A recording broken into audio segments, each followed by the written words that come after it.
అది. అందుకని దాంట్లో పందికో ఆవుకో కలిసిందని అతను మాట్లాడాల. అక్కడ దాంట్లోనే కంట్రోల్లో ఉన్నాడు అతను. ఈ చంద్రబాబు గారి మాటల్ని నెత్తినేసుకుంది పవన్ కళ్యాణ్.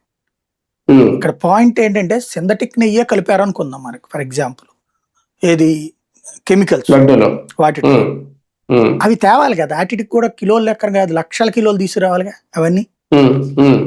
అయ్యి నువ్వు ఇది జిఎస్టీ రోజులు కదా, చాటుగా తయారు చేసేది కాదు కదా. ఎక్కడెక్కడ కొన్నారు తీయండి లిస్టు ఏంటనేది. ఇక్కడ 2 రకాలు ఉంటుంది నెయ్యి. ఒకటి ప్రిజర్వేటివ్స్, అది పక్కన పెట్టండి. రెండవది ఏంటి అంటే ఏ డైరీ దగ్గర కూడా సొంత పాలు ఉండవు, సొంత గేదెలు ఉండవు, సొంత ఆవులు ఉండవు. చాలా వాటికి ఏదో కొంచెం పెంచుకుంటారు కొన్ని. మిగతా అన్ని పబ్లిక్ నుంచి ఈ పాల కేంద్రాలు అనేది ఎందుకు ఉంటాయండి, పాల శీతలీకరణ కేంద్రాలు అని బోర్డులు పెట్టుంటాయి పల్లెటూళ్ళలో. ఏంటవి, మన ఇంట్లో గేదెలో ఆవో ఉంటే మనం పాలు తీసి మనకు కావాల్సినవి వాడుకుని తీసుకెళ్ళి అడిగి పోస్తాం. అక్కడే ఓ మిషన్ ఉంటుంది, వెన్న తీసే మిషన్. అది తీసి వెన్న శాతం ఎంతో లెక్కగట్టి దానికి వెన్న శాతం ఎక్కువ ఉంటే డబ్బులు ఎక్కువ ఇస్తారు, తక్కువ ఉంటే తక్కువ డబ్బులు ఇస్తారు. ఇది ఓపెన్.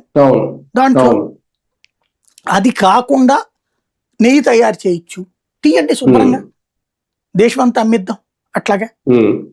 ఎందుకంటే ఈ 5 ఏళ్లలో లడ్డూల్లో ఎవరు కూడా అభ్యంతరం చెప్పలా.